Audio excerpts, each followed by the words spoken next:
Hello viewers, আমরা আছি মোংলা ফসুর নদীর ওপার দাকব খুলনার ভিতর। এইটা হলো মোংলা ফসুর নদীর পাশে অবস্থিত রেইনবো ইকো রিসোর্ট। আমরা এই কুয়াঢালাই রাস্তায় থেকে সামনের দিকে হেঁটে হেঁটে আমরা এই রিসোর্টের ঘাটের দিকে রওনা করেছি।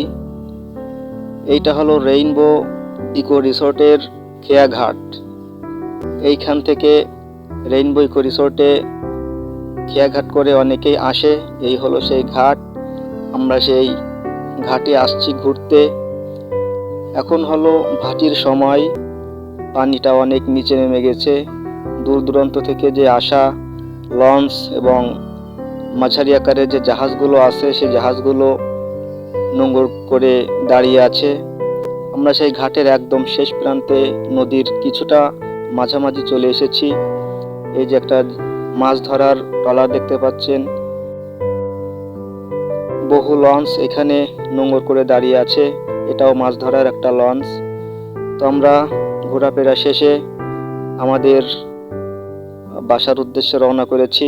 সবাই ভালো থাকবেন, ধন্যবাদ।